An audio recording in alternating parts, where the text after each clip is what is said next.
राघव सरकार के पावन कदमों में कोटिशः वंदन निवेदन करते हुए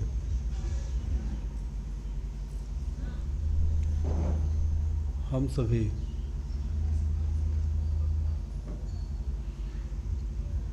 रामचरितमानस के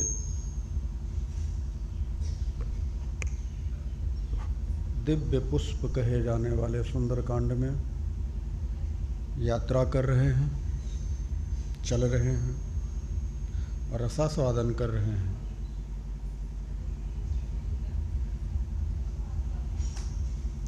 नवरात्र का पावन समय चल रहा है। यह जो नवरात्र है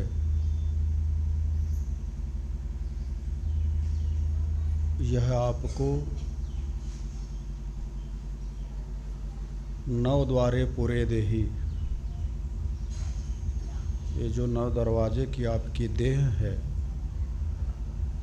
इससे मुक्त करने के लिए ये साधना का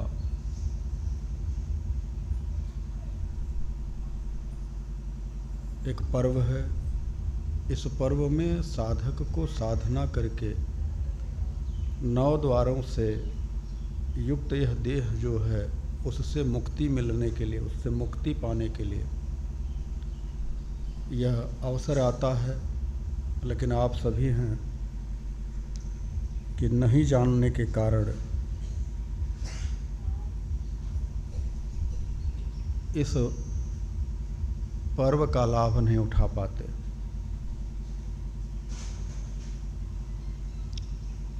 कुछ नहीं कर सकते तो कम से कम रामचरितमानस का नवाह पारायण कर लो 9 दिन में, तब भी आप 9 द्वारों से जो ये देह है इससे मुक्त होने के लिए अपनी यात्रा शुरू कर सकते हो। यह जो अष्टांगी प्रकृति है इसी की उपासना है इस 9 दिन में। और 9वां जो है वह आपका प्रकृति से परे परम तत्व परमात्मा है। इसलिए 9 दिन की उपासना हर सनातनी के लिए अत्यंत जरूरी है। अब सबसे बड़ी बात है कि यह साल भर में 2 बार आता है, चैत में भी और कुआर में भी। कुआर में चल रहा है, चैत में आएगा। इसी के बीच में एक गुप्त नवरात्रि भी आती है, उसको साधक लोग जानते हैं, सब नहीं जान पाते।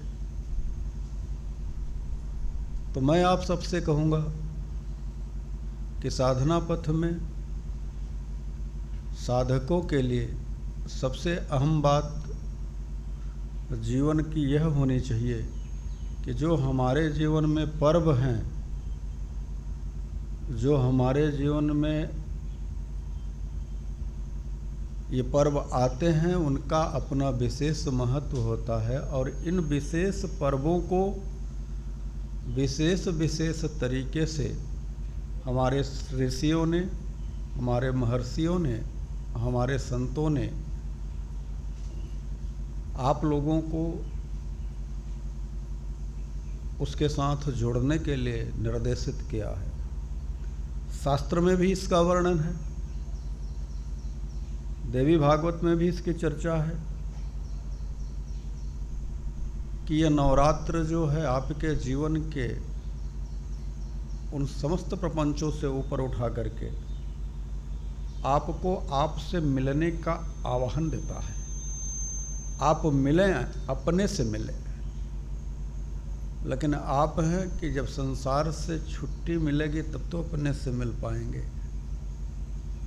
बात थोड़ी कड़वी है लेकिन सत्य यही है कि परमात्मा के आदेश पर प्रकृति आपको अवसर देती है। इस तरह का आपके जीवन में चातुर्मास आता है साल भर में 1 बार। यह जो चातुर्मास है, जो 4 महीना है, इस 4 महीने को एक एक महीने में अंतःकरण के 4 चतुष्टय को साधने का महीना है। जो अंतः चतुष्टय है, उन अंतः चतुष्टय को साधने का यह महीना है। 4 महीना जो चातुर्मास आता है। लेकिन आप सभी हैं कि चातुर्मास भी नहीं जानते। अच्छा, जानने की बात तो दूर की है, जानने की इच्छा भी नहीं जागृत होती कि कम से कम कुछ सनातन के बारे में जाना जाए, कुछ समझा जाए।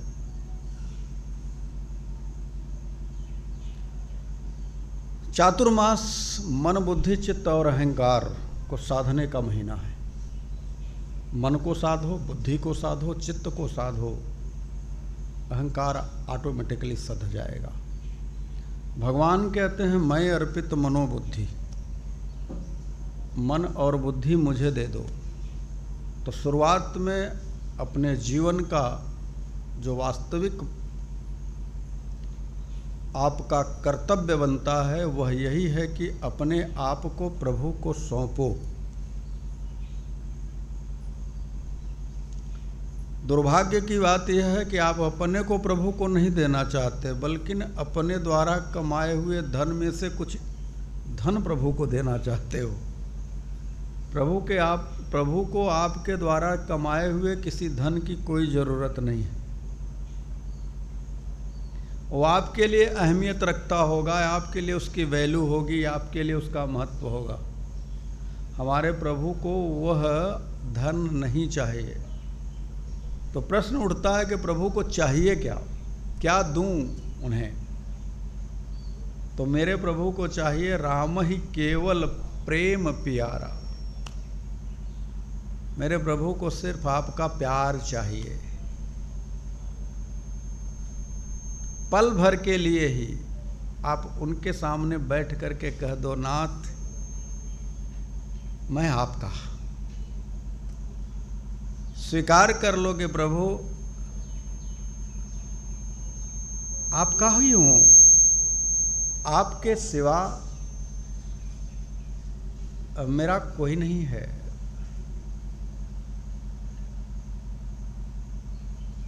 ऐसा स्वीकार करो। तो हम सभी इस नवरात्र के पावन पर्व में उपस्थित होकर के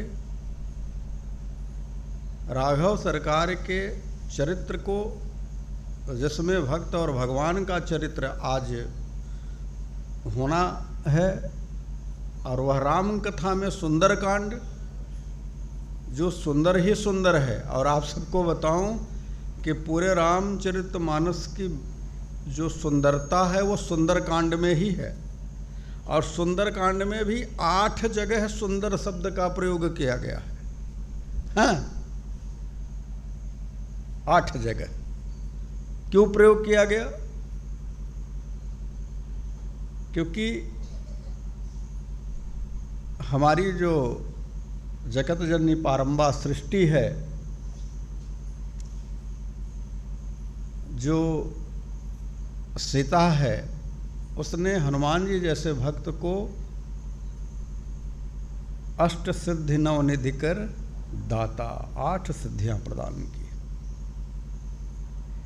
अष्टांगी प्रकृति ने 8 प्रदान किया, इसलिए 8 जगह पर सुंदरता है। और सबसे बड़ी चीज़ है कि सुंदरता रामचरितमानस के सुंदरकांड में प्रभु के आदेश पर सीता रूपी भक्ति की खोज करने के लिए हनुमान जी महाराज जिस पर्वत पर चरण रखते हैं उसी का नाम सुंदर है। वहीं से सुंदर शुरू होता है। हाँ, सिंधु तीर एक भूधर सुंदर। अभी आगे के प्रसंग में हम लोग सुनेंगे, तापर कोद चढ़े ना, ऐसा कुछ राम। तो आइए हम सभी रामचरितमानस की सुंदर कथा को अपने अंतर हृदय में, अपने सुंदर मन में उतारने के लिए, सुंदर भाव प्रकट करने के लिए, सुंदर सुंदर प्रभु के सुंदर नामों के साथ में अपने को जोड़ें और उसी नाम की सुंदरता में अपने आप को उस रसमयी सुंदर कथा को अंतर हृदय में उतार करके कृतकृत्य हों। इसीलिए हम सब पधारे हैं। तो आइए थोड़े समय के लिए प्रभु के सुंदर नामों का स्मरण कर लें, तत्पश्चात कथा में प्रवेश करेंगे। सच्चिदानंद रूपाय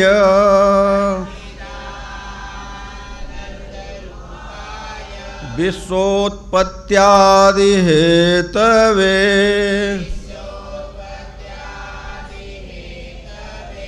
तापत्रय विनाशाय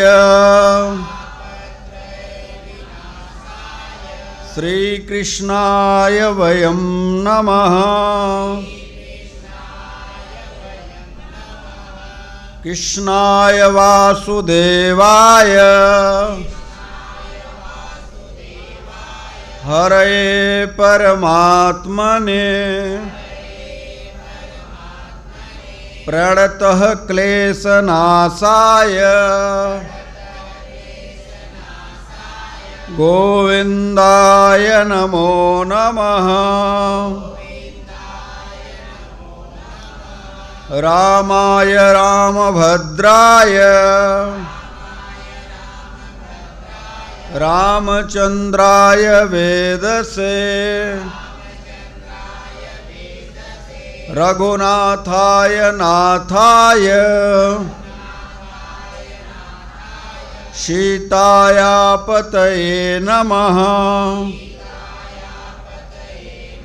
अतुलित बलधामं हेमशैलाभदेहं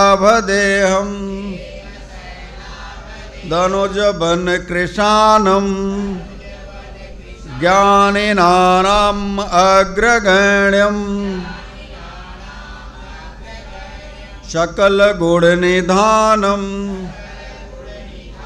वानराणामधीशं रघुपतिप्रियभक्तं वातजातं नमामि।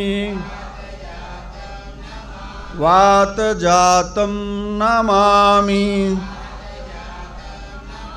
वातजातं नमामि। हे गोविंद, हे मधुसूदन, हे मुरलीधर, हे राघव, हे मेरे राम, मुझे अपना बना लो प्रभु, मुझे अपना बना लो प्रभु। मैं आपका ही हूँ प्रभु, जन्मों से भटका हूँ प्रभु, मुझे अपना बना लो प्रभु, मुझे अपना बना लो प्रभु। हरि ओम।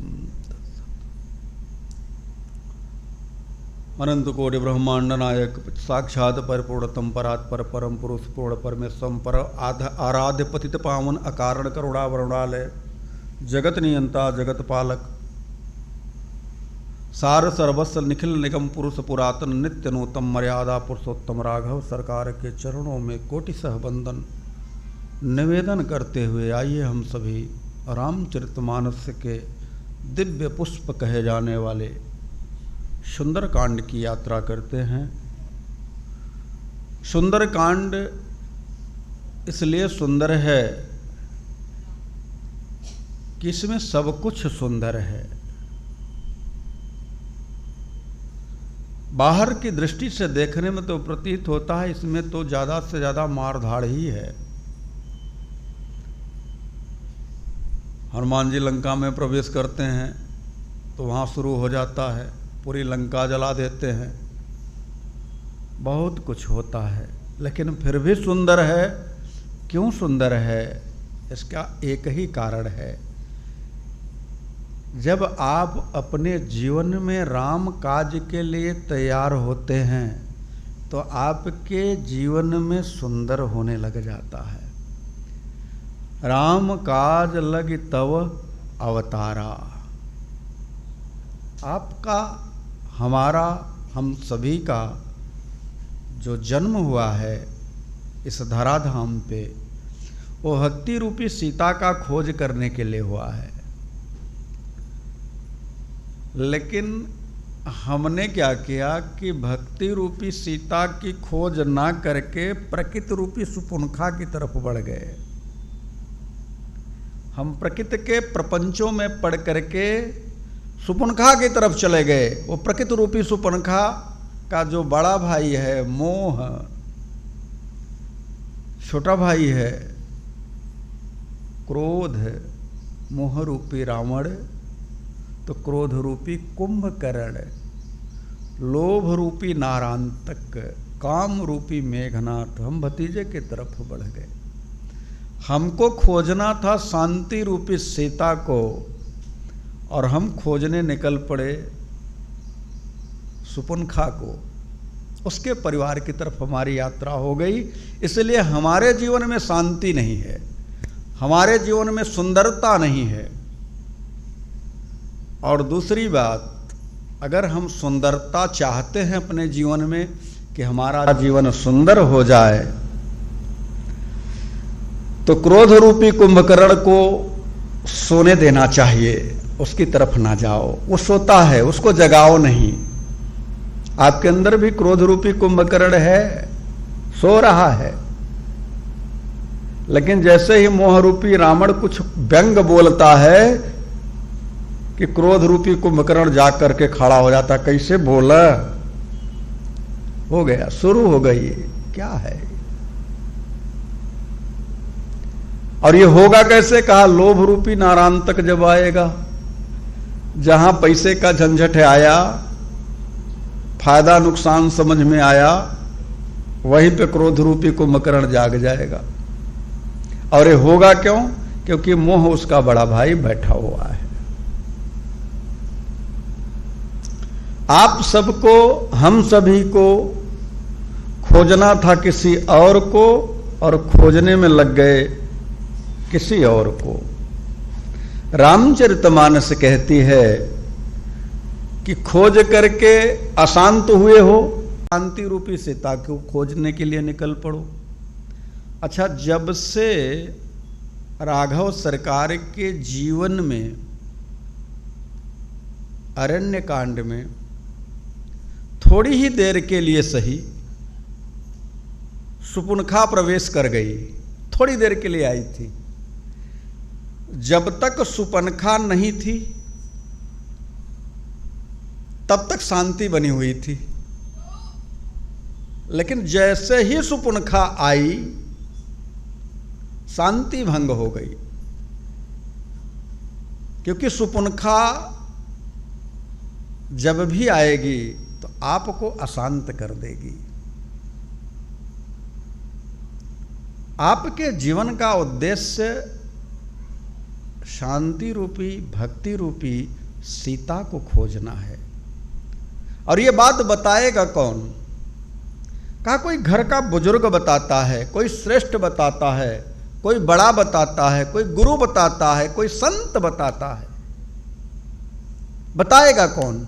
जो बुजुर्ग है, जो संत है, जो श्रेष्ठ है, जो गुरु है। कोई जामवंत बताएगा। जामवंत कहता है कि राम काज लगी तव अवतारा। लेकिन हमने क्या किया जीवन में? जो हमारे घर के बुजुर्ग हैं, हमने उन्हें उपेक्षित कर दिया।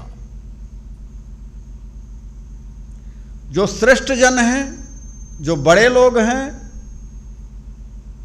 जो अनुभवी लोग हैं, आज के युवाओं ने उनको यह कह करके उपेक्षित कर दिया, आपको कुछ नहीं मालूम, आप बैठिए। झूठ मूठ का बीच में टांग अड़ा देते हैं। और युवा लोग बुजुर्गों की बात न मान करके अपने ही जीवन में अशांति रूपी सुपुनखा की तरफ यात्रा करने लग जाते हैं। आप देखिए कि सुंदरकांड में सबसे महत्वपूर्ण बात क्या है? सबसे महत्वपूर्ण बात यह है कि हनुमान जी महाराज जामवंत की बात मानते हैं। जामवंत मैं पूछूं तो ही उचित सिखावन दी जाऊं मोही।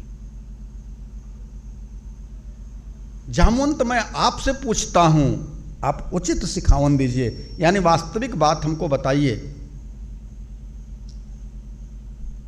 मैं आप लोगों से कहूंगा कि जब भी आपके जीवन में उचित सिखावन देने वाला कोई भी हो, घर का श्रेष्ठ हो, बड़ा हो, बुजुर्ग हो, गुरु हो, पूजनीय हो, उसकी बात को डिनाई नहीं करो। आपके जीवन में शांति मिलेगी, आपको अशांति नहीं मिलेगी। लेकिन आप अगर बुजुर्गों की उपेक्षा करते हो तो आपके जीवन में प्रकृति रूपी सुपुनखा आएगी, मोह रूपी रावण होगा, क्रोध रूपी कुंभकर्ण होगा, लोभ रूपी नारांतक होगा, काम रूपी मेघराज होगा, इच्छा रूपी अक्षय कुमार होगा, ये राक्षसों का समूह होगा। इसलिए जीवन को जीने के लिए सुंदरकांड में कहे हुए बातों का, सुंदरकांड में कही हुई एक एक चौपाइयाँ, एक एक शब्द आपके जीवन में मंत्र जैसे हैं। आपको पता है कि सुंदरकांड में कितना दोहा है? 60 दोहा है। कितना श्लोक है? 3 श्लोक है। अरे अभी अभी आप लोगों से चर्चा करते समय हमने कहा भी कि रामचरितमानस के सुंदरकांड में 3 श्लोक है। 3 ही श्लोक क्यों हुआ? 2 क्यों नहीं हुआ? 4 क्यों नहीं हुआ? 5 क्यों नहीं हुआ? यह 3 श्लोक आपको तीनों गुणों से परे की बात बताता है। यह त्रिगुणातीत करता है। उस त्रिगुणातीत की पहले ही वंदना की गई है। रामचरितमानस के सुंदरकांड का पहला ही श्लोक उस त्रिगुणातीत की वंदना है। शाश्वत शांतम प्रमेय मनघम। ये क्या है? ये उस त्रिगुणातीत की चर्चा है।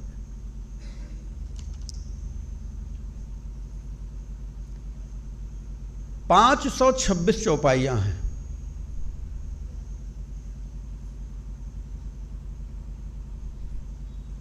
इसका मतलब क्या हुआ? 5 + 2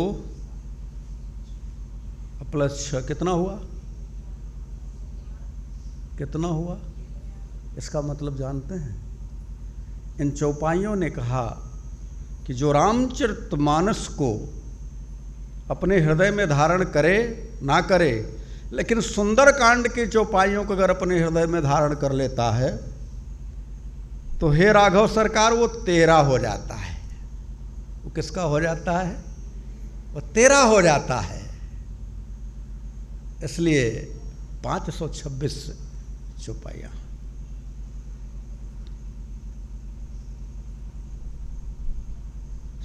कैसे हो जाता है? कहा इसमें 60 दोहे हैं। 60 दोहों का मतलब क्या है? 6 + 0 = 6। 6 का मतलब होता है कि जो रामचरितमानस के सुंदरकांड का पाठ करता है, अपने जीवन में उतारता है, उसके जीवन में 5 ज्ञानेंद्रियां और 1 मन बस में हो जाते हैं। 5 ज्ञानेंद्रियां और 1 मन मिलाकर के 6, ये 6 बस में हो जाएंगे। किसके? जो सुंदरकांड का अनुसरण करेगा उसके। 3 श्लोक हैं। 3 श्लोक जो सुंदरकांड का पढ़ेगा, यानी कि सुंदरकांड को जो पढ़ेगा, 3 श्लोक यह बताते हैं कि उस जीवन में, उस व्यक्ति के जीवन में त्रैताप नहीं होगा। यह त्रैताप को नाश करने वाला, दैहिक, दैविक और भौतिक ताप को नष्ट करने वाला रामचरितमानस का यह सोपान है। यह कोई साधारण सोपान नहीं है।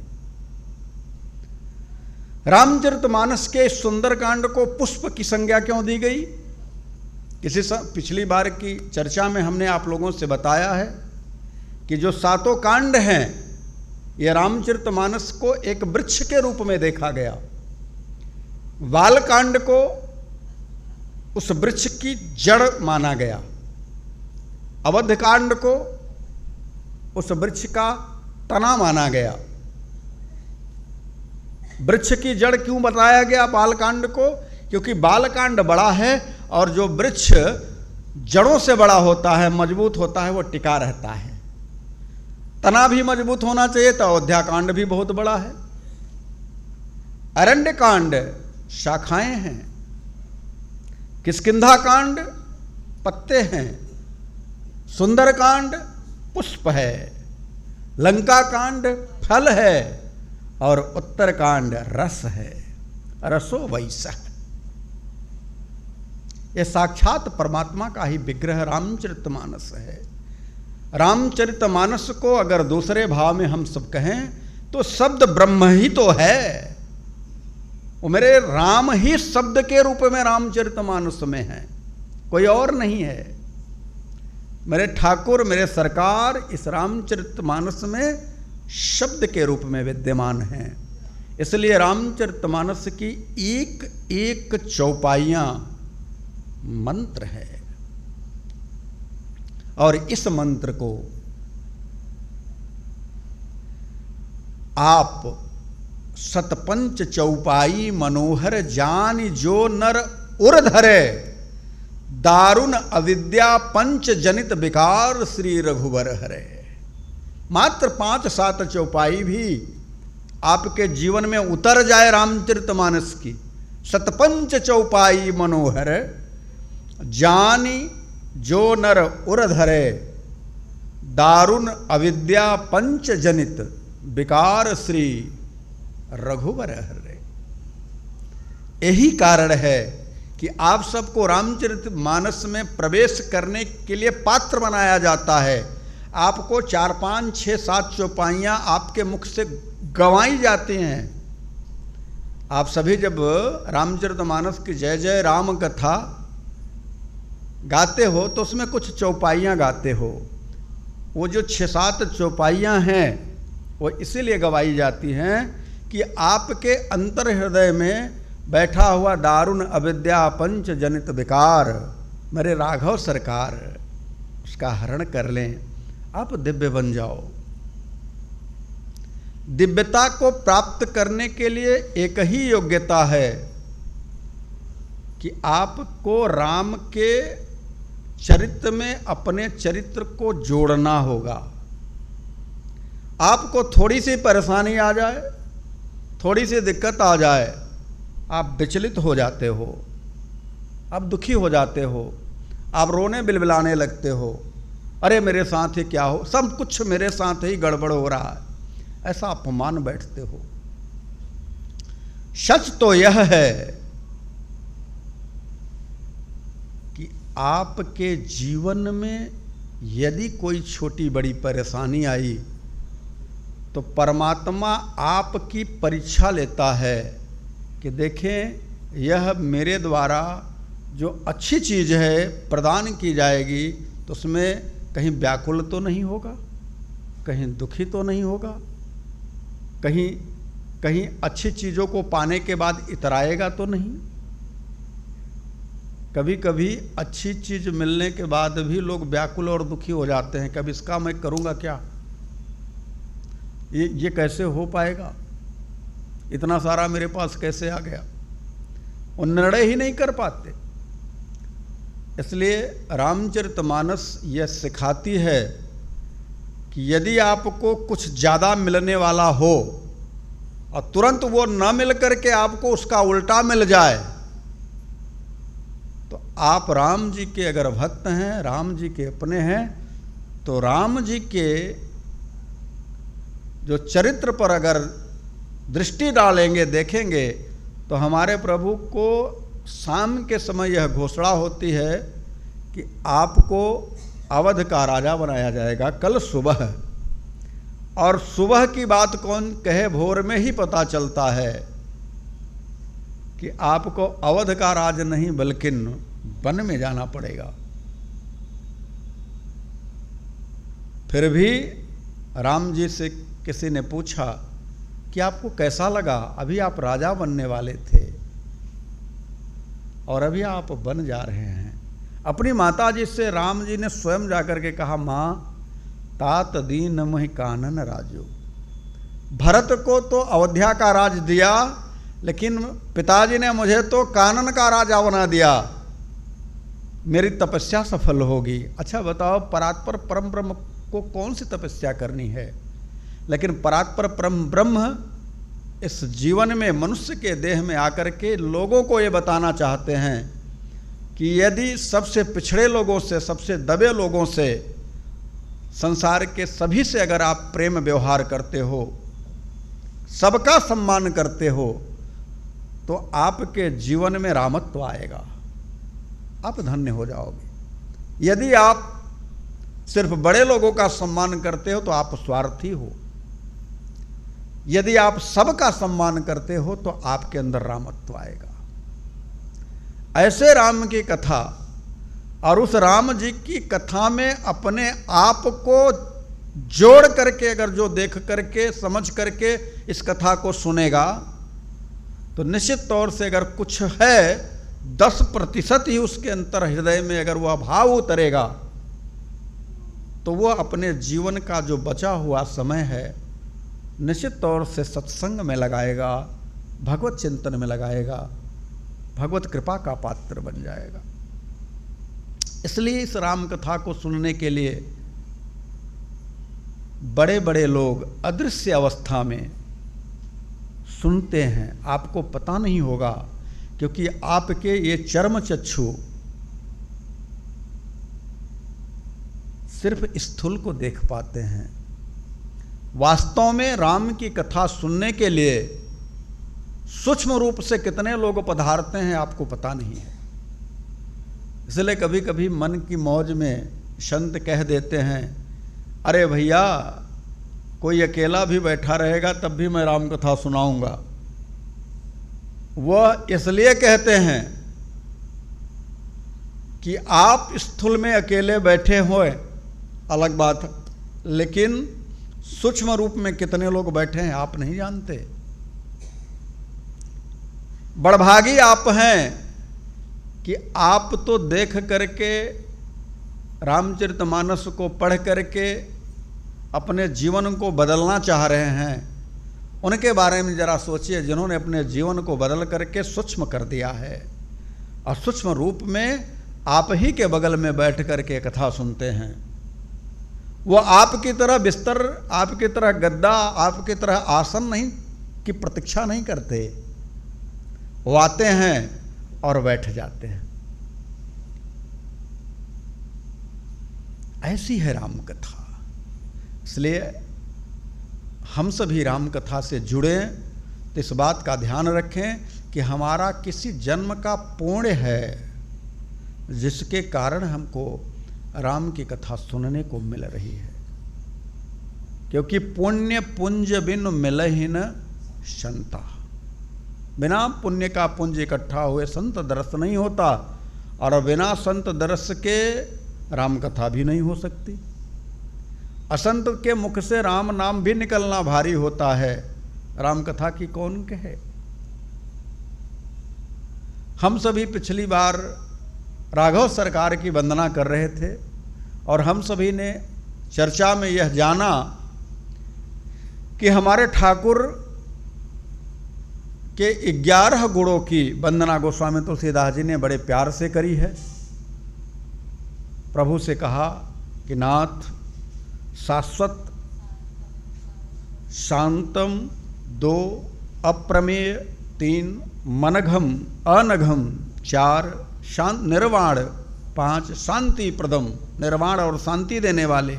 आपकी सेवा में ब्रह्मा शंभु फणेन्द्र यानी स्वयं हनुमान जी महाराज, जामवंत जी महाराज, लक्ष्मण जी महाराज, सेव्य मनीषम यानी अहिर्निश लगे हुए हैं। आपको वेद भी, वेदांत वेद्यम विभुम, वेद आपको सिर्फ जानते हैं, पाते नहीं हैं, सिर्फ आपकी जानकारी रखते हैं, इससे ज़्यादा वो कुछ नहीं है। आप रामाख्यम हैं, आप राम हैं, जगदीश्वरम हैं, आप जगदीश हैं, सुरगुरुम हैं, आप सभी के गुरु हैं। वंदे कृष्णम जगत गुरु रामचरितमानस का वह छंद भी आप लोगों से उस दिन चर्चा में शेयर किया गया था, और उस छंद को संत के द्वारा गाया गया था। तो उसमें भी कहा गया है कि भगवान राम जगत गुरु च शाश्वतम तुरीयमेव केवलम, जगत गुरु है। माया मनुष्यम हरिम, माया के द्वारा अपने आवरण को छिपा करके, माया को आगे करके, मनुष्य का रूप धारण करके हरि, हरि का मतलब है जो आपका सब कुछ हरण कर ले। इस बात को बड़ा गौर करिएगा, हरि का मतलब होता है जो आपका सब कुछ हर ले। आप ये इस मुगालते में नहीं रहिएगा कि आपके सिर्फ पापों को हरेंगे। ठाकुर जी से आप जुड़ोगे तो आपके पुण्य और पाप दोनों हर लेते हैं। तो आपको लगेगा तो काहे को इनकी सेवा करें भाई, अरे पाप हर लें ठीक है, पुण्य क्यों हर रहे हैं? तो मैं आपको बताऊं, आपका अकाउंट बैंक में रहेगा तो आपको बैंक में जाना ही पड़ेगा, चाहे आप लोन लिए हों, चाहे आप पैसा जमा करने जाएं। और आपने अगर बैंक से नो ड्यूज ले लिया, न आपका लेन है न आपको देन है, तो आपका बैंक में जाना आना नहीं होगा। ठीक उसी प्रकार से इस संसार में जब तक पुण्य है तब भी हमको आना पड़ेगा भोगने के लिए, और पाप है तब भी आना पड़ेगा भोगने के लिए। और यह संसार जो है बहुत अच्छा नहीं है, यह मृत्युलोक है। इस संसार से परे एक और जगह है जो मेरे प्रभु का धाम है। और प्रभु चाहते हैं कि जो मेरी कथा, जो मेरी चर्चा, जो मेरी लीला का अनुसरण करे, हम उसके पुण्य और पाप दोनों का हरण कर लें और बदले में अपना स्वरूप प्रदान कर दें। यानी प्रभु अपना स्वरूप प्रदान कर देते हैं। प्रभु जब अपना स्वरूप प्रदान करते हैं तो यद गत्वा न निवर्तन्ते तद्धामम परमम मम, जहां जाने के बाद आना नहीं होता। अच्छा, तो वहां की विशेषता क्या है? वहां की विशेषता जान लो आप। वहां जाने के बाद आप सर्वथा युवा रहोगे। आपको जरा व्याधि यानी रोग नहीं आएगा, जरा यानी बुढ़ापा नहीं आएगा। आपको भूख नहीं लगेगी। आपकी जो इच्छा होगी सब आपके पास उपलब्ध होगा। जो इच्छा करिहौ मन माही, प्रभु प्रसाद कछु दुर्लभ नाही। आप खाली इच्छा भर करोगे कि हमको फला जगह जाना चाहिए, आपके पास विमान आ जाएगा, आप जा सकते हो। आपको यह चिंता नहीं करनी होगी कि आपका तेल पेट्रोल लगेगा। आपको यह भी चिंता नहीं करनी कि आपका रोड एक्सीडेंट भी हो सकता है। कुछ नहीं, सब कुछ जीवन और मृत्यु से परे हो जाओगे आप। भगवान कहते हैं गीता में, अर्जुन जानते हो ना तद्भासते सूर्यो ना शशांको न पावकः यद गत्वा न निवर्तन्ते तद्धामम परमम मम। जहाँ जाने के बाद लौट करके आना नहीं होता, वह परम धाम किसी किसी को, वो मेरा जो दुर्लभ परम धाम है, किसी किसी को मिल पाता है। किसको मिल पाता है?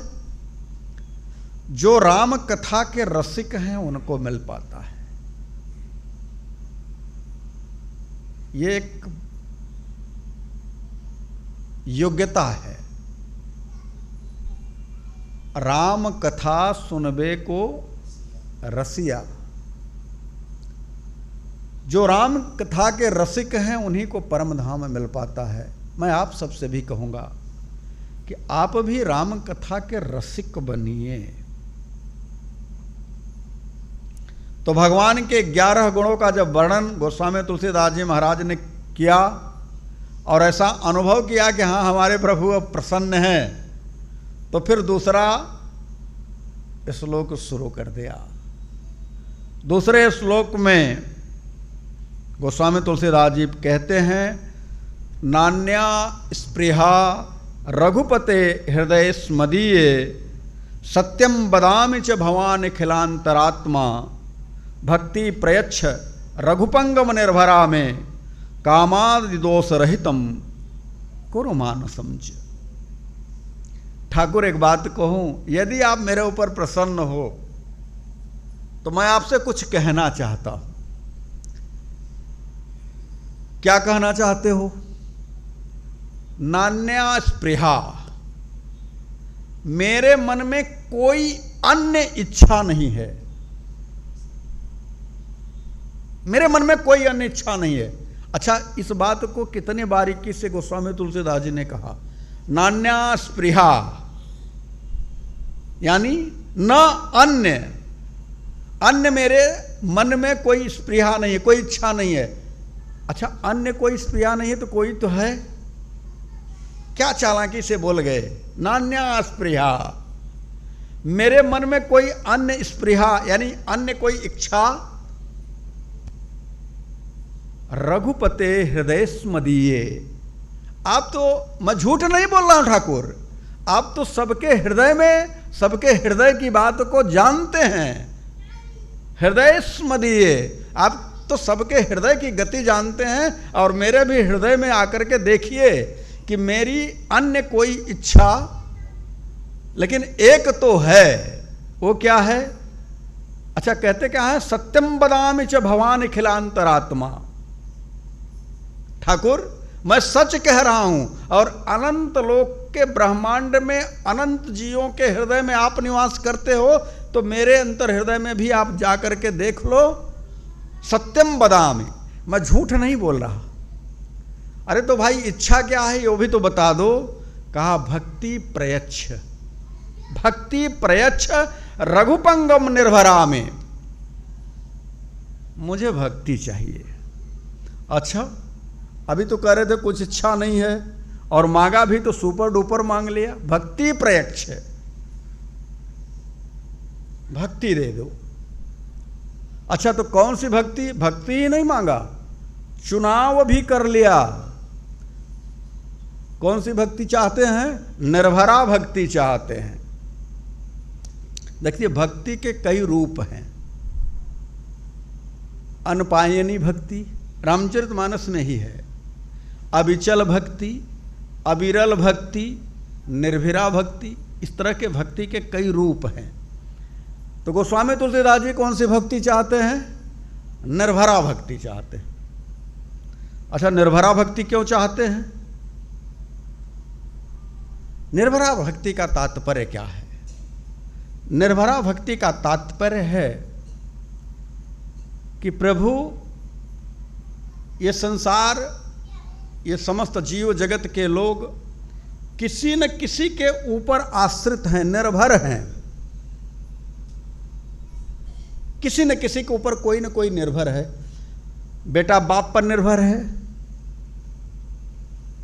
तो बाप भी कभी समय आता है तो बेटे पर निर्भर हो जाता है। पत्नी पति पर निर्भर है, तो कभी समय आता है पति पत्नी पर निर्भर है।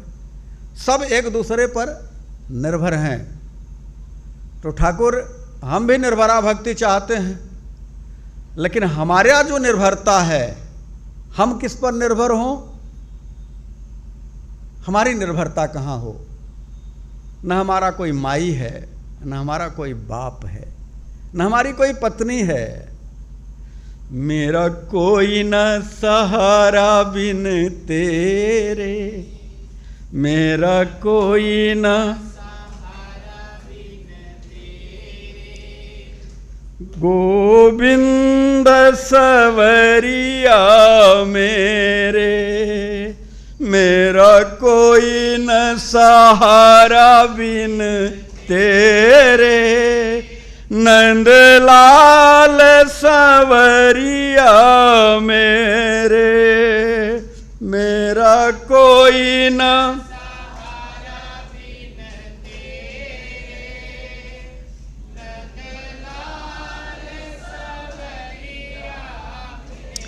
नंदलाल संवरिया मेरे,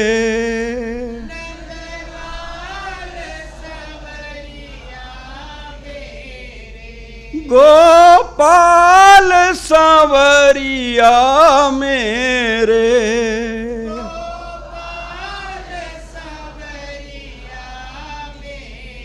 मेरा कोई न सहारा बिन तेरे, मेरा कोई न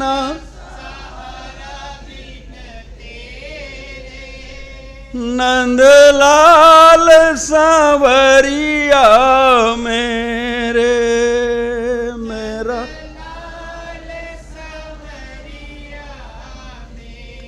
मैं अधम जीव अभिमानी हूँ,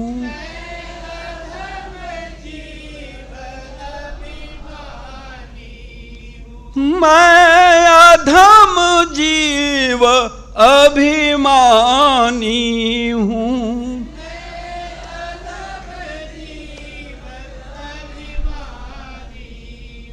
तेरी महिमा नाथ न जानी हूँ, तेरी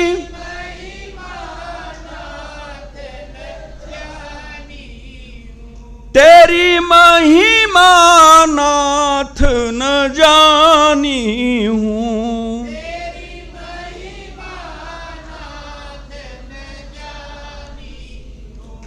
मैं अधम जीव अभिमानी हूँ,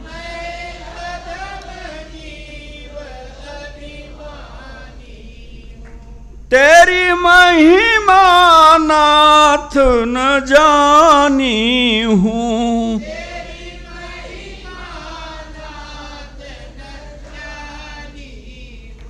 किए जग में पाप घनेरे, किए जग में किए जग में पाप घनेरे,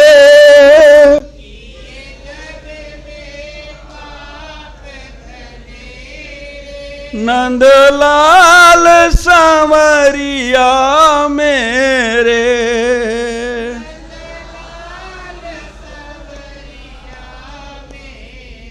मेरा कोई न सहारा बिन तेरे,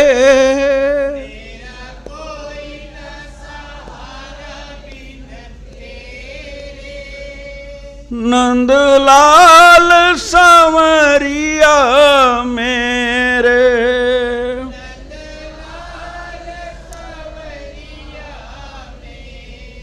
कामादि दोष रहितम कुरु मानसं च,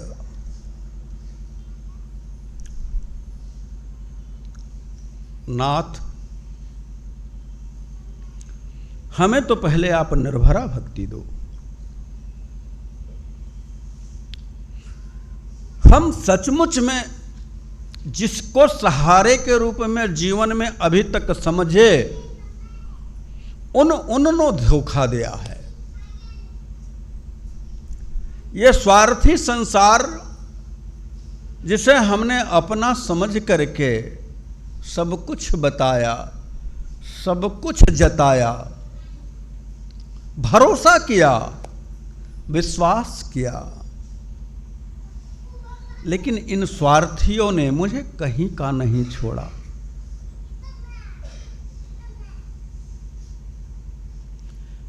मेरी तो ऐसी स्थिति कर दी जैसे गन्ने में से रस निकाल करके बाकी के खोया को फेंक दिया जाता है।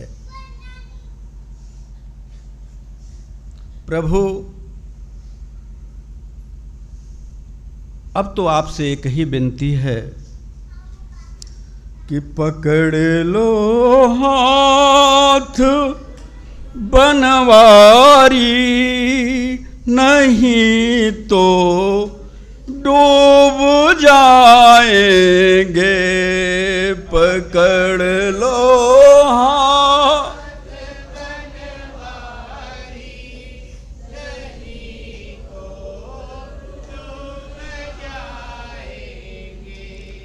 पकड़ लो हाथ बनवारी, नहीं तो डूब जाएंगे। पकड़ लो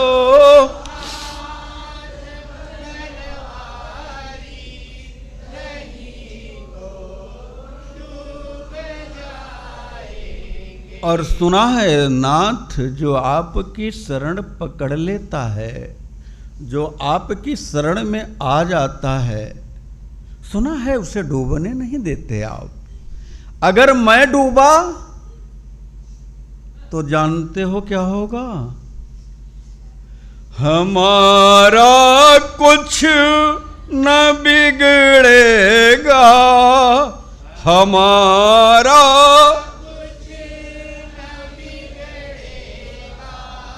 तुम्हारी लाज जाएगी, हमारा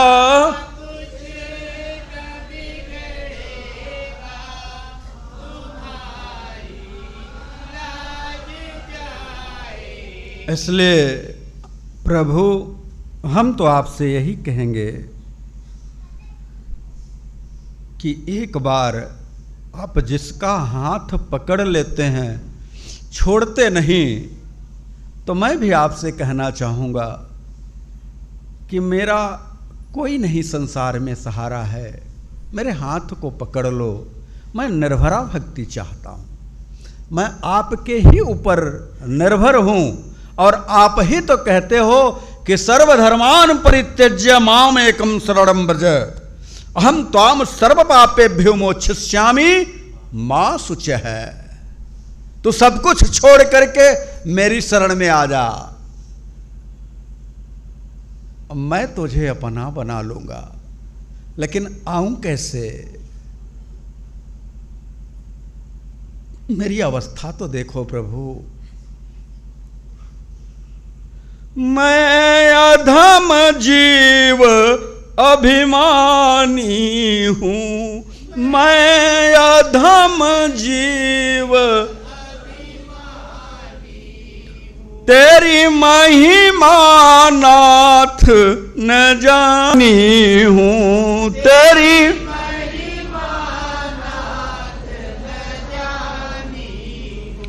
कि ये जग में पाप घनेरे, कि ये जग में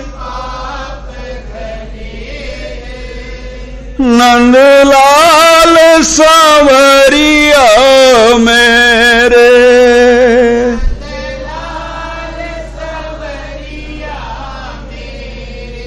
हे परमात्मा, हे सरकार, मुझे आपकी शरणागति के अलावा कुछ और नहीं दिख रहा। मैं अपने आप को क्या कहूं? मैं मांग तो रहा हूं और मुझे विश्वास भी है कि आप मुझे अवश्य देंगे। कैसे?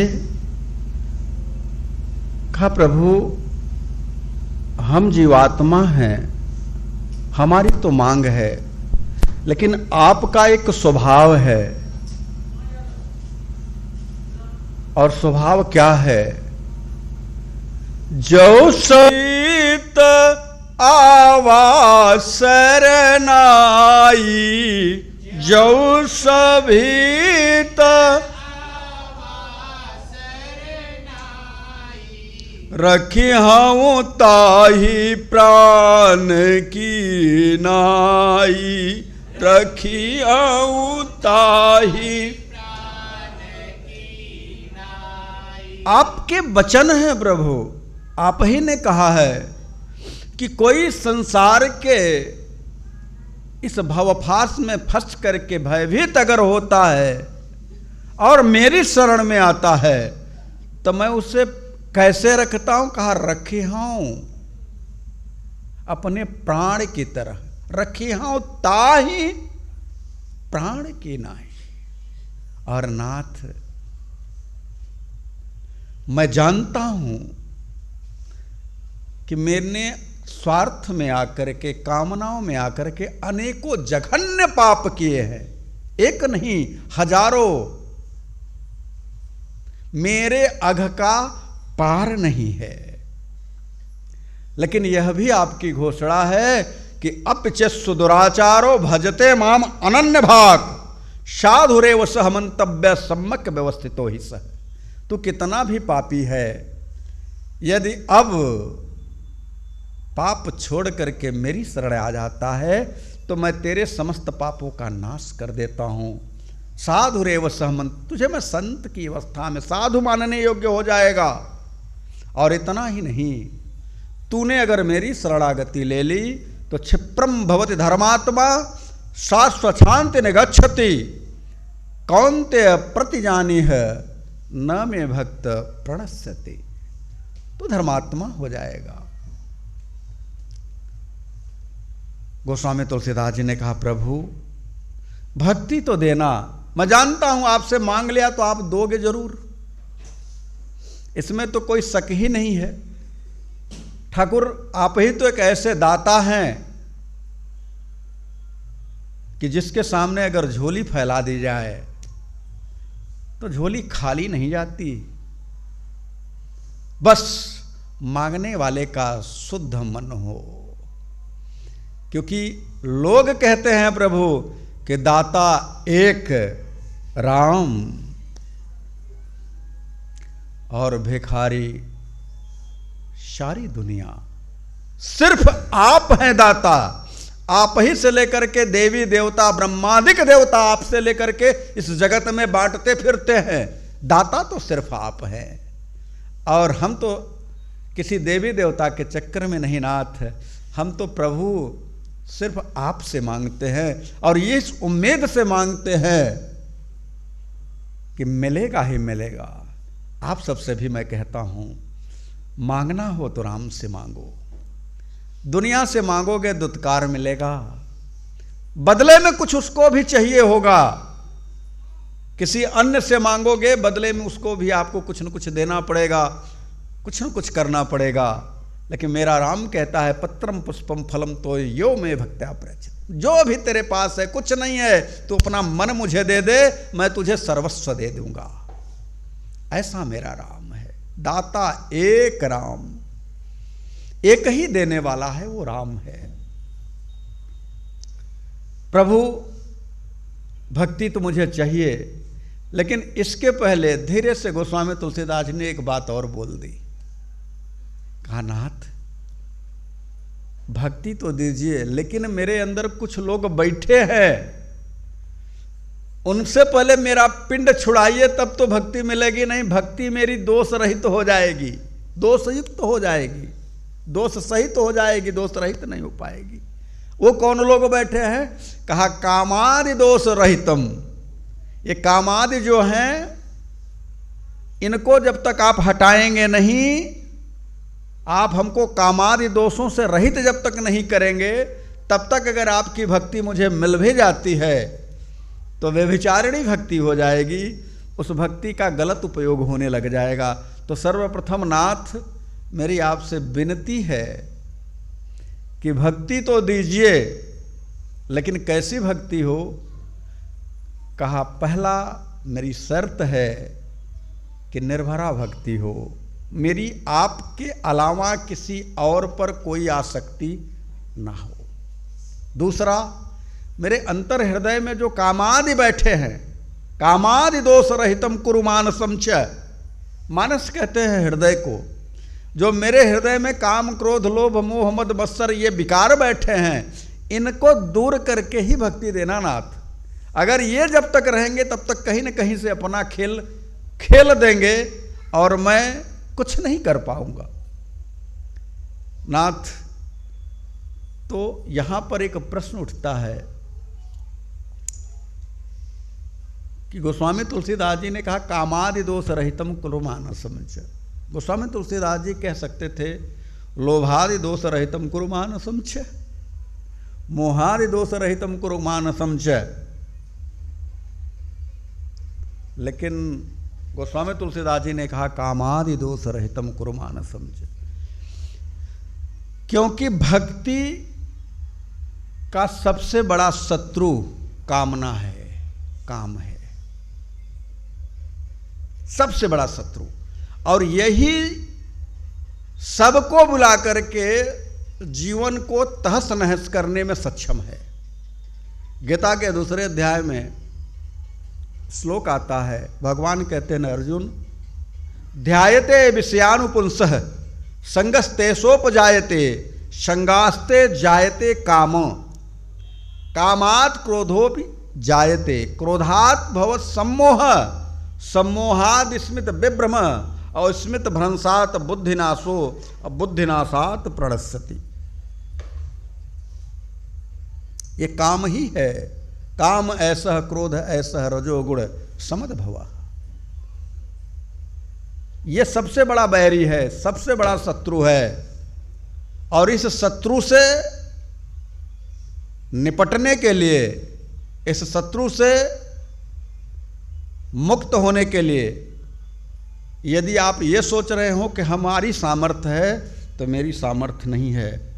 इनको हटाने के लिए आप ही सक्षम हैं। तो मैं निर्भर हूं आपके ऊपर, इसलिए आपकी जिम्मेदारी बनती है कि आप मुझे कामादि दोष रहितम करिए। ये आपकी जिम्मेदारी बनती है, क्योंकि मैं निर्भरा भक्ति मान रहा हूं। और निर्भरा भक्ति का मतलब ही है कि मैं आपके ऊपर निर्भर हूं। तो जब मैं आपके ऊपर निर्भर हूं,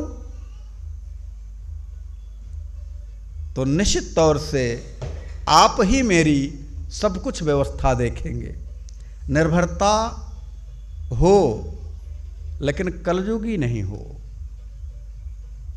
जैसे कभी कभी ऐसी स्थिति बन जाती है कि आप का अपना ही, आप थोड़ा सा उसके ऊपर निर्भर हुए कि आपकी इज्जत बेइज्जत करने में देर नहीं लगाता।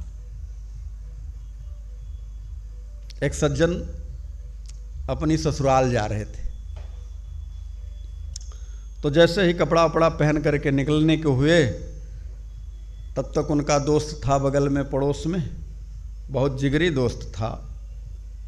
तो पूछ बैठा, अरे भाई कहाँ जा रहे हो? बोले ससुराल जा रहा हूँ। तुम भी चलोगे क्या मेरी ससुराल? बोला चल तो देता, लेकिन भाई मेरे मैंने तो कपड़ा डाल दिया है धुल करके सूखने के लिए, कपड़ा नहीं है।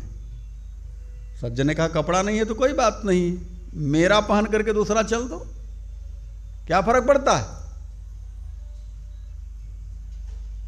अच्छा तब चल देता हूं। तो मित्र ने अपना ही कपड़ा निकाल करके मित्र को दे दिया और पहन करके दोनों ठाट से मोटरसाइकिल पर बैठे और ससुराल पहुंच गए। अब जैसे ही ससुराल पहुंचे, तो चूंकि मित्र कभी उनके ससुराल गया नहीं था, तो ससुराल वालों ने पूछा कि मेहमान जी और सब तो ठीक है, ये आप ये कौन हैं? ये कौन हैं? तो बोले ये मेरे मित्र हैं, बड़े सज्जन आदमी हैं। अब जल्दी जल्दी में इनको आना था, तो बोले कपड़ा नहीं है। तो मैंने कहा हमारा ही पहन करके चल दीजिए। तो ये जो पहने हैं ना, ये कपड़ा मेरा है। अब तो मित्र जो था बेचारा बड़ा नाराज हुआ कि तो तुम अच्छा खासा जूता मार रहे हो भाई, और कहने लगा मैं तो अब यहाँ से जा रहा हूँ, मैं तुम्हारे ससुराल में नहीं रुक सकता। घोर बेइज्जती कर दी तुमने। बोले यार हमसे गलती तो हो ही गई, अच्छा अब दोबारा गलती नहीं होगी, 2-3 दिन रहना ही है, रुक जाओ, अब ऐसा कुछ भी नहीं कहूँगा। बोले अगर आप कुछ कहे तो फिर जान लेना हम चले जाएंगे। पड़ोस में गए घूमने के लिए, फिर लोगों ने पूछ दिया ये कौन है पहुना जी? बोले ये मेरे मित्र हैं, बड़े सत्संगी हैं, बड़े अच्छे हैं, बड़ा अच्छा स्वभाव है इनका। इतना कहते कहते मुंह से कपड़ा निकल आया। कपड़ा फिर संभले, बोले तो लोगों ने पूछा मतलब कपड़ा क्या? कि भाई ये कपड़ा अपना पहने हैं, ये अपना कपड़ा पहने हैं। स्वाभाविक सी बात है, आदमी अपना ही कपड़ा पहनेगा, तो इसमें बताने की क्या जरूरत है।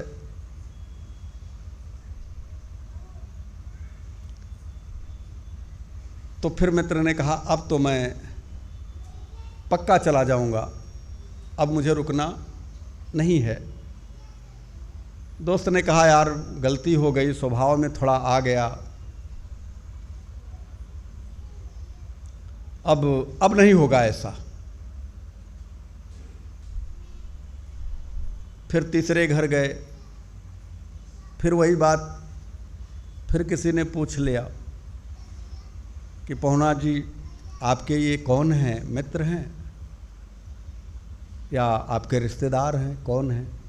बोले मेरे परम मित्र हैं, हमारा इनका बचपन का संबंध है, हमारी इनकी बचपन की दोस्ती है, बड़े सत्संगी हैं, बड़े अच्छे हैं, हम इनके बिना रह नहीं पाते, बड़े धर्मात्मा हैं। और आप सबको क्या बताऊं, ये अपना ही कपड़ा पहन करके आए हैं।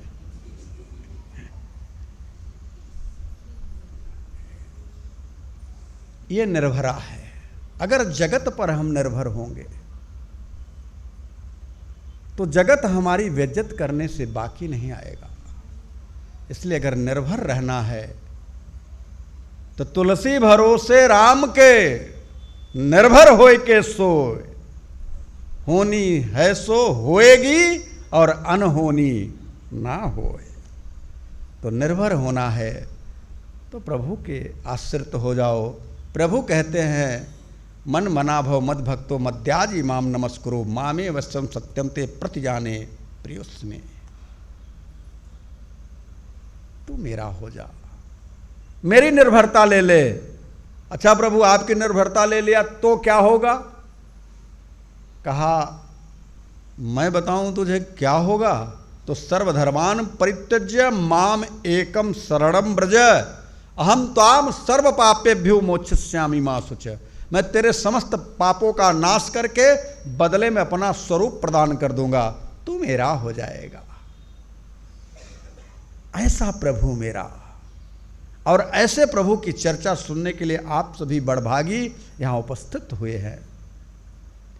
इसलिए गोस्वामी तुलसीदास जी कहते हैं कि प्रभु मुझे निर्भरा भक्ति दीजिए। और नाथ एक बात कहूं, यदि मैं सपने में भी किसी पर निर्भर हूं तो वह सपना भी मेरा झूठा हो जाए। प्रभु अब तो अपने दिल की बात मैं आपसे कहना चाहता हूं। मेरे दिल की जो बात है वो यही है, न कोई उलहना नहीं कोई अर्जी, कर लो करा लो प्रीतम जो है तेरी मर्जी। न कोई उलहना नहीं कोई अर्जी, कर लो करा लो प्रीतम जो है तेरी मर्जी। अब जो तू कहोगे नाथ, जो तू कहोगे ना वही मैं करूँगा, जहाँ ले चलोगे वही मैं चलूँगा, जहाँ नाथ रख दोगे, जहाँ नाथ वही मैं रहूँगा, जहाँ ले चलोगे वही मैं चलूँगा। सरकार आपके सिवा मेरा कोई नहीं है। ऐसे जब प्रार्थना किया गोस्वामी तुलसीदास जी महाराज ने, तो राम हृदय की गति जानी। राम जी सबके हृदय की गति को जानते हैं। और जब मांग लिया तो मांगने के बाद भगवान के भक्त की भी प्रार्थना शुरू कर दी। और एक बात बताऊं आप सबको, जो तीसरा वाला श्लोक है इस सुंदरकांड का, यह तीसरा वाला श्लोक देखने में लगता है कि यह हनुमान जी की वंदना है, लेकिन ऐसा है नहीं। यह श्लोक यह कहता है कि अगर यह योग्यता आप में है तो आप भी राम के भक्त हैं। यह राम के भक्त की वंदना है। रघुपति प्रिय भक्तम, तो रघुपति प्रिय भक्तम वात जातम नमामि। रघुपति का प्रिय कौन हो सकता है, उसकी क्या योग्यता होनी चाहिए, इस श्लोक में यह बताई गई है। वो आप भी हो सकते हैं, कोई भी हो सकता है।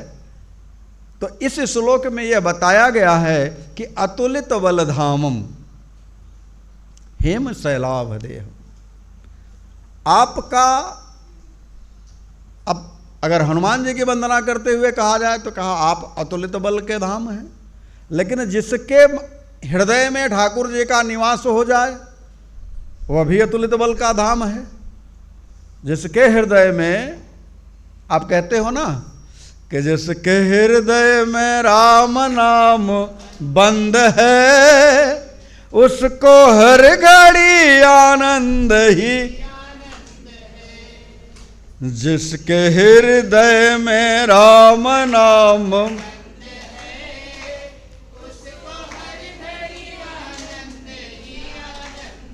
तो जिसके हृदय में ठाकुर जी विराजमान हो जाए वही तो अतुलित बल का धाम हो गया। अतुलित बल धामम का मतलब क्या होता है? जिसके, जैसे आपका कोई घर हो और उसमें जो रखा हो आप वही वाला घर कह करके बुलाते हो, उसी प्रकार से हनुमान जी का जो हृदय है वो धाम यानी घर है किसका? अतुलित बल का। और अतुलित बल किसके पास है? परात्पर ब्रह्म के अलावा किसी के पास अतुलित बल नहीं है। तो आपके भी हृदय में अगर ठाकुर जी विराजमान हो जाएं तो आप भी अतुलित बल के धाम हो जाओगे। इसलिए अतुलित बल धामम, फिर कहा हेम शैलाभदेहम। हेम शैलाभदेहम मतलब चाहे स्वर्ण शैलाभदेहम कहो। हेम का मतलब होता है सोना। सोने का एक स्वभाव है, हमने पिछली बार भी कहा है कि सोने में जंग नहीं लगती। चाहे उसको 50 साल तक जमीन के अंदर दबा करके रख दो, जंग नहीं लगेगी। तो जब आपके भी जीवन में विषय वासनाओं की जंग न लगे, कामनाओं की जंग न लगे, आप भी कामनाओं से, विषय वासनाओं से निर्लेप हो जाओ, तो आप भी हेम शैलाभदेहम हो जाओगे। आपका भी शरीर वासना युक्त जब तक है तब तक दुर्गंध युक्त है, वासना से मुक्त हो गया तो निश्चित तौर से आप भी सोने जैसे हो गए। जब तक वासना है तब तक आप कचड़े में हैं। जब आपके अंदर उपासना आ गई तो निश्चित तौर से आप भी सोने के जैसे ही हो जाएंगे। तो यहाँ पर भगवान के भक्त का जो वास्तविक रूप है उसको गोस्वामी तुलसीदास जी बता रहे हैं और ये कहना चाहते हैं यह है किसके अंदर? तो कहा हनुमान जी के अंदर है। तो हनुमान जी के अंदर है ये बात पक्की है, लेकिन यह आपके भी अंदर हो सकता है यह भी बात पक्की है। तो इसलिए आप भी भगवान के भक्त बन सकते हो, राम के भक्त बन सकते हो। राम के भक्त बनने की योग्यता क्या है? तो कहा अतुलित बल धामम, यानी राम जी को हृदय में धारण करने की क्षमता आपके अंदर आ जाए। स्वर्ण शैलाभदेहम, हेम शैलाभदेहम, आप भी चरित्रवान बन जाओ, विषय वासनाएं आपको न छू सके, तो आप भी हनुमान जी जैसे हो गए। दनुज वन कृशानम, दनुज वन कहते हैं राक्षस रूपी वन का जो नाश करने वाला हो, यानी राक्षसों का नाश कर दे। आपके अंदर भी काम, क्रोध, लोभ, मोह, मद, मत्सर जैसे बड़े बड़े राक्षस विराजमान हैं। आप भी उनका नाश कर दें तो आप भी हनुमान जी जैसे हो जाएंगे। और कहा ज्ञानिनानाम अग्रगण्यम। अब यहां पर एक बात है कि ज्ञानियों में अग्रगण्य है, यह बात पक्की है कि हनुमान जी जैसा कोई ज्ञानी नहीं है। लेकिन जो राम का हो जाए, जो राम का यंत्र हो जाए, तो मूकम करोति वाचालम पंगुम लंघयते गिरिम। कोई भी गूंगा भी हो वह ज्ञानियों में अग्रगण्य हो सकता है। यानी राम जी हृदय में आ जाएं, राम जी का स्वरूप आपके अंतर हृदय में आ जाए तो आप भी ज्ञानिना नाम अग्रगण्यम हो सकते हैं। फिर कहा सकल गुण निधानम, जो समस्त गुणों के निधान हैं। अब ये बात थोड़ी सी प्रकृति से परे की है। अगर हम संसार में हैं, यहां प्रकृति को चैलेंज किया जा रहा है।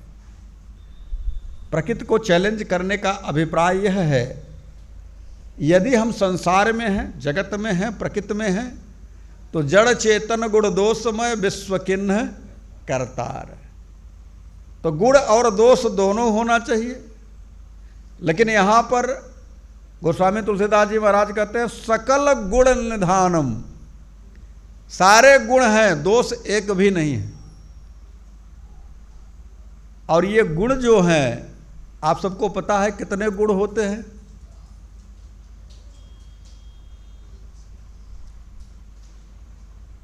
आप लोग जानना चाहें तो आपको गीता के 16वें अध्याय का पहला, दूसरा और तीसरा श्लोक पढ़ना चाहिए। उसमें दैविक गुणों का वर्णन है।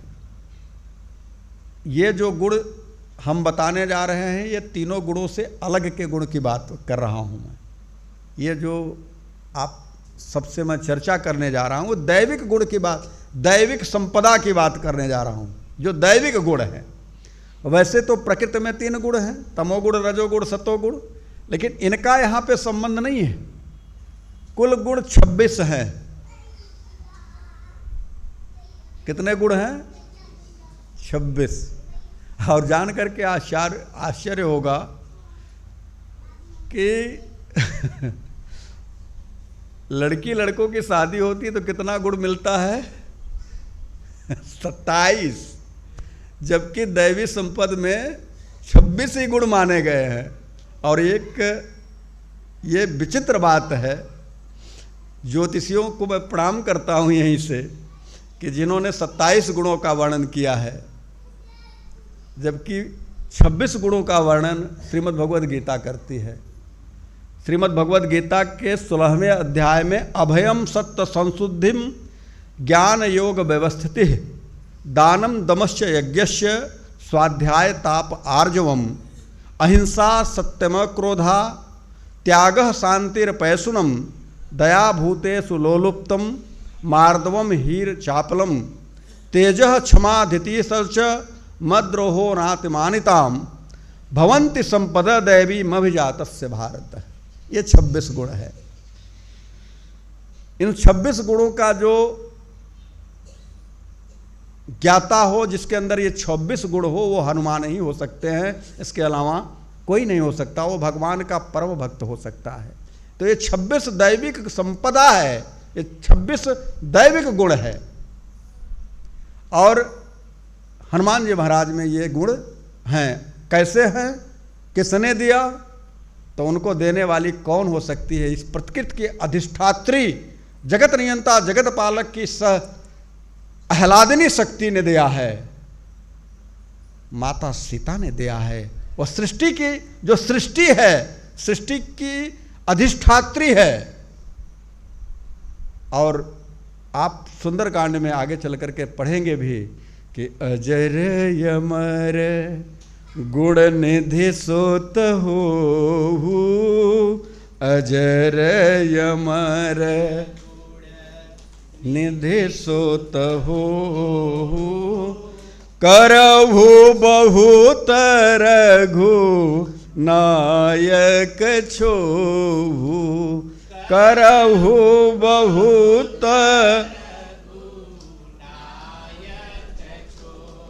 तो यह जो 26 गुण है आपके अंदर आ जाए तो आप भी हनुमान जी जैसे ही हैं। तो ज्ञानिना नाम अग्रगण्यम सकल गुण निधानम वानराणाम अधीशम, आप वानरों के अधिपति हैं।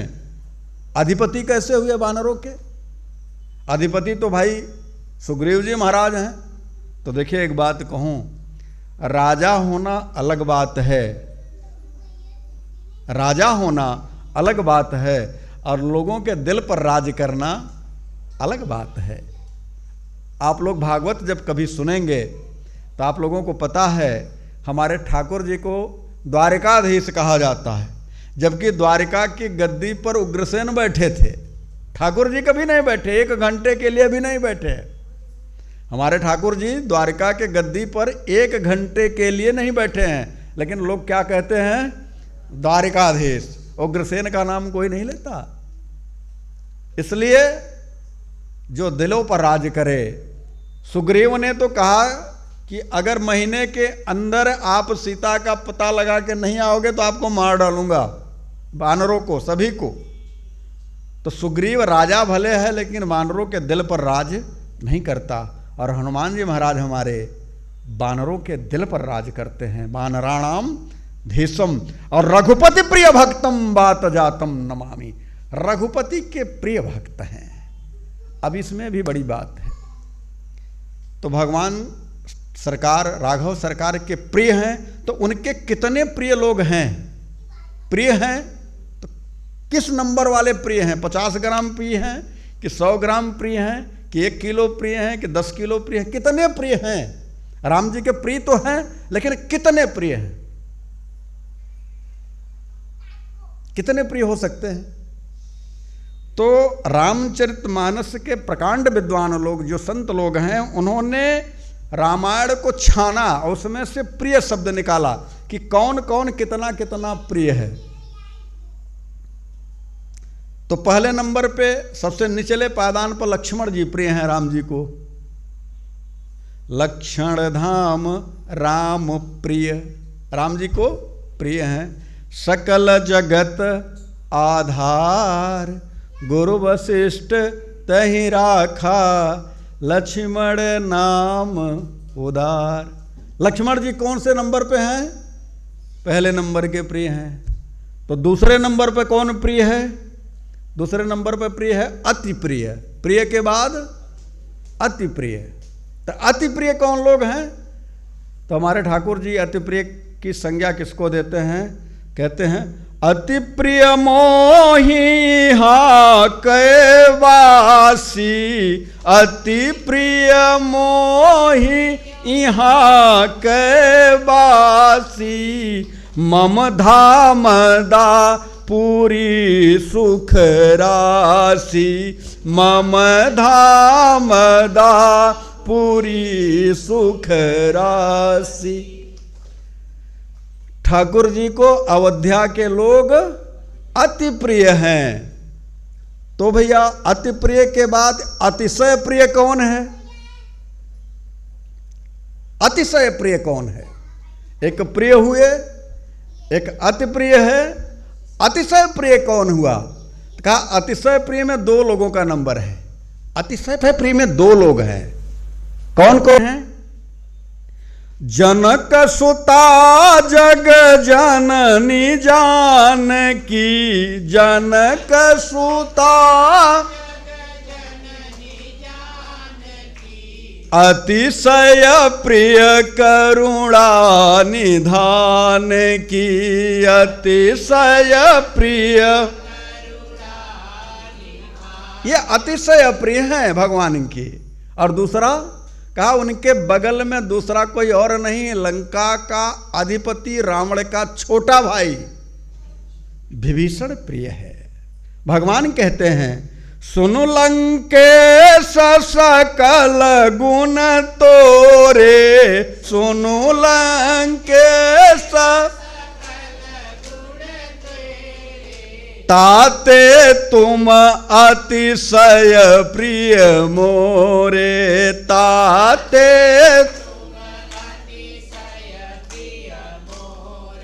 तो प्रिय, अति प्रिय, अतिशय प्रिय।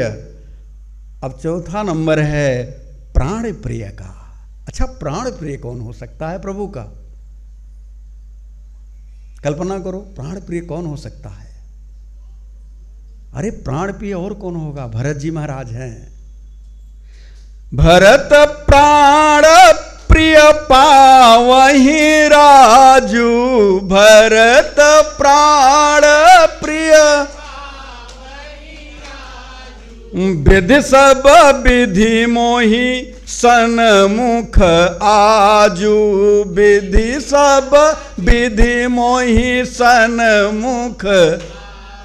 तो हनुमान जी महाराज कौन हैं? कहा हनुमान जी महाराज परम प्रिय हैं, प्राण प्रिय से भी ऊपर है, परम प्रिय। और गोस्वामी तुलसीदास जी कहते हैं, संग परम प्रिय पवन कुमारा, संग परम प्रिय भ्रातन सहित राम एक बारा, भ्रातन सहित। तो हमारे ठाकुर जी को सबसे ज्यादा जो परम प्रिय है वो हनुमान जी महाराज हैं। भरत जी से भी ज्यादा प्रिय, तुम मम प्रिय भरत सम भाई। भरत जी से भी प्रिय अगर कोई है तो हनुमान जी महाराज हैं। ऐसे हनुमान जी की वंदना करते हुए गोस्वामी तुलसीदास जी कहते हैं कि सकल गुण निधानम वानराणाम धीशम, रघुपति प्रिय भक्तम वात जातम नमामि। मैं आप लोगों से भी एक बात कहना चाहता हूँ। मैं नहीं जानता कि आप सबके मन में क्या चल रहा है, लेकिन मैं आप लोगों से कहूँगा कि आप भी मेरे सरकार के प्रिय बन जाइए, प्रिय बन जाइए। और प्रिय बनने के लिए कुछ नहीं करना होगा, अपने आप को प्रभु को सौंप दीजिए, आप प्रभु के प्रिय बन जाओगे। और सौंपने का एक ही उपाय है, और वह उपाय है मूसम दीनन दीन हित, तुम समान रघुबीर, अस विचारे रघुवंशम, हरहु विषम भवभीर, हरहु विषम कामिहि नारी पियारी जिमि, लोभी प्रिय जिमिदार, तिमे रघुनाथ निरंतर, प्रिय लागहु मोहि राम, प्रिय लागहु। अर्थ न धर्म न काम रुचि, गति न चाहूं निर्वाण, जन्म जन्म रति राम पद, यह वरदान न आन, यह वरदान। आज के लिए बस इतना ही। बोलिए राघवेंद्र सरकार की।